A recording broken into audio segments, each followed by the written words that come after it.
Bienvenue sur le podcast de la paye facile. Je suis la narratrice et je suis heureuse de vous présenter les conseils d'Anthony Rocca.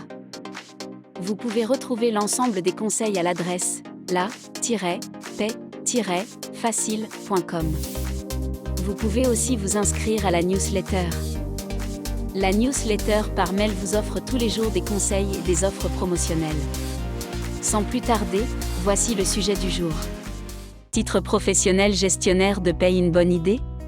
Le titre professionnel gestionnaire de paye permet-il de devenir gestionnaire de paye ? Quel diplôme faut-il vraiment pour accéder à ce métier de spécialiste du bulletin de salaire ? Vous êtes nombreux à vous poser la question sur ce métier en pleine croissance. S'il est possible de devenir gestionnaire de paye sans diplôme, dans cet article, je vais vous parler du titre professionnel, proposé par plusieurs organismes en France. Faisons le point. Quel diplôme pour devenir gestionnaire de paye ? Pour devenir gestionnaire de paye, il existe plusieurs diplômes qui peuvent vous diriger dans ce domaine, mais seulement 2 sont réellement destinés au métier. La licence pro, niveau Bac plus 3. Le titre professionnel gestionnaire de paye, niveau Bac plus 2. Beaucoup s'accordent à dire que la licence paye est le diplôme minimum à avoir, afin d'espérer être embauché en tant que gestionnaire de paye dans un cabinet comptable ou cabinet social. Ce n'est pas tout à fait exact. En effet, avoir une licence pro permet à un futur employeur de voir votre cursus scolaire. Il peut également le rassurer sur votre niveau de compréhension du langage de la paye et du droit social. Toutefois, le titre professionnel est également très bien placé. Il y a plus de personnes en reconversion professionnelle qui se dirigent vers le titre pro de gestion de la paye, plutôt que la licence pro. Cette formation a le vent en poupe et dispose d'une très bonne réputation. Voyons plus en détail les caractéristiques du titre professionnel gestionnaire de paye. Qu'est-ce que le titre professionnel gestionnaire de paye ? Le titre professionnel gestionnaire de paye est un diplôme équivalent à un Bac plus 2 et figure au RNCP, Répertoire national des certifications professionnelles, préparé dans différents organismes en France. On peut s'y inscrire soit en présentiel, au GRETA, à l'AFPA, à l'IFOCO, etc. ou à distance, comme Contalia par exemple.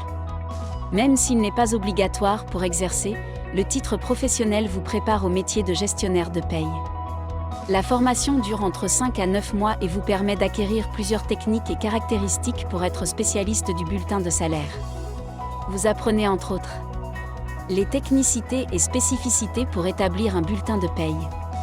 Tout comprendre sur les cotisations sociales, les conventions collectives. À développer vos compétences avec les différents outils informatiques, comme le pack office, le logiciel de paye, les plateformes des organismes sociaux. À développer votre autonomie pour gérer un portefeuille client et les entrées-sorties des salariés. Durant cette formation, vous devrez trouver un stage en paye d'environ 6 semaines. Je vous conseille d'intégrer un cabinet comptable. En effet, le portefeuille client est très varié dans un cabinet. Ainsi, vous pourrez apprendre les différentes conventions collectives, apprendre à faire de la veille sur les lois et le code du travail. C'est un excellent endroit pour développer son autonomie et voir toutes les tâches d'un gestionnaire de paye en poste.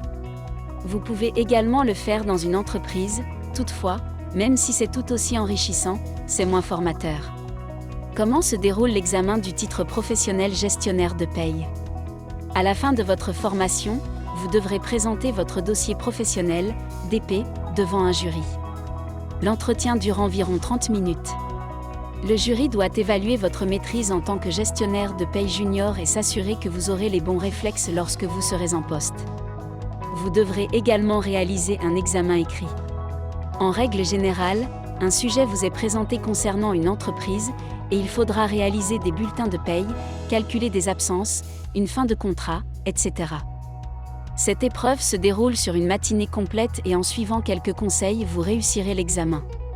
Une fois le diplôme en poche, vous êtes paré pour chercher votre premier emploi dans ce secteur d'activité. Il existe beaucoup d'offres d'emploi pour les gestionnaires de paye. Une expérience est souvent demandée, mais il ne faut pas hésiter à postuler, en mettant en avant vos stages au sein de cabinets comptables. Préparez une lettre de motivation percutante, qui montre votre détermination, vos compétences et votre motivation. Si vous maîtrisez les outils informatiques et que les logiciels de paye ne vous font pas peur, précisez-le, cela rassure les employeurs potentiels. Soyez persévérant, Ne baissez pas les bras et vous trouverez le poste qui vous convient. Pour en savoir plus, pour réussir votre reconversion vers le métier de gestionnaire de paye, abonnez-vous à la newsletter d'Anthony Rocca.